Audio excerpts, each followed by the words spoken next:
तो निश्चित निश्चित उसका परम मंगल हो जाता है। जहां दुर्गति होनी चाहिए, जहां दुख, अशांति, क्लेश अनंत जन्मों के लिए मिलना चाहिए, वहां दुख परंपरा ही नष्ट हो जाती है। अनंत काल के लिए महान प्रभु के प्रेम राज्य में प्रवेश कर जाता है। ये भगवत कृपा का चमत्कार है, ये कृपा से ही संभव है। इसे कोई हमारे सुकृत हैं, किसी जन्म में पुण्य किए होंगे, ये सब नहीं, अहेतु की कृपा हो गई, उसे सहयोग प्राप्त हो गया प्रेमी जनों का। और प्रेमी जनों के सानिध्य से उसके हृदय में बात आ गई कि मेरा किसी भी तरह उद्धार नहीं हो सकता। अब एक ही मार्ग है जो संत जन कहते हैं कि प्रभु के चरणों का अनन्य भाव से आश्रय ले लो, अब जो होगा प्रभु करेंगे। ये बहुत अद्भुत और दुर्लभ बात है, ये बात सहज समझ में नहीं आती, अद्भुत है और दुर्लभ है।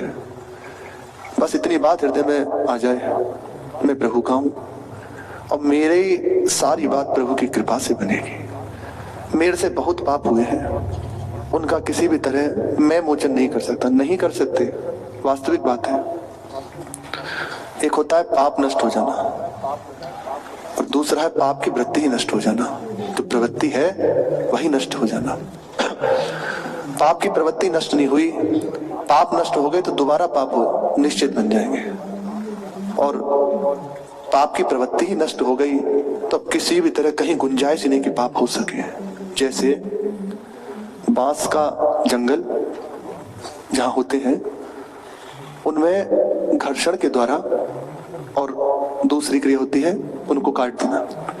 तो जहां घर्षण हुआ पूरे जंगल में कई बार आग लग जाती है, दिखाई देता है कि जंगल नष्ट हो गया, अब कहीं भी कोई भी बांस नहीं, कुछ बचे हों सो बचे हों, पर ऐसा नहीं होता। जहां बारिश हुई तत्काल वो वैसे ही सारा जंगल हरा भरा हो जाता है, फिर से बांस उसमें प्रकट हो जाते हैं। उनको काट भी दिया जाए तो उनकी जो जड़ है वह दिखाई दी कि साफ हो गया, लेकिन नीचे से जड़ है वो पक्की है, रुकी हुई है, फिर से वो बांस उगाता है।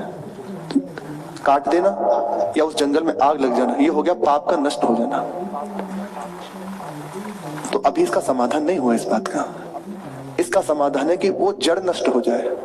उस जड़ के लिए उसे खोदकर उसमें छाछ आदि या कुछ और भी ऐसी सामग्रियां होती हैं जिन्हें डाल देने से फिर वो दोबारा उत्पन्न नहीं होता।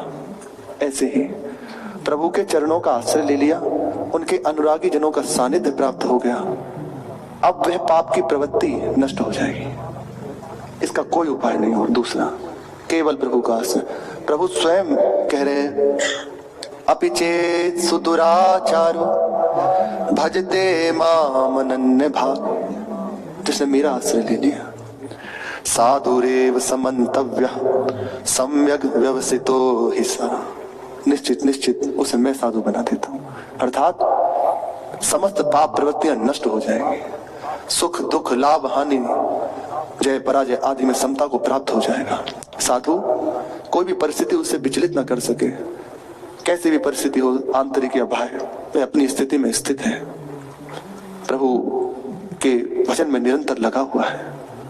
प्रभु कह रहे मैं बनाता हूं। समस्त अपराध समस्त पाप प्रवृत्तियां नष्ट करके वह साधु हो जाता है, मैं उसे साधु बनाता हूं। और भगवान ही बना सकते हैं। ये फ्रेम, ये सांचा बस प्रभु के पास है, किसी और के पास नहीं। वो एक क्षण में जिसकी ओर कृपा दृष्टि से देख लेते हैं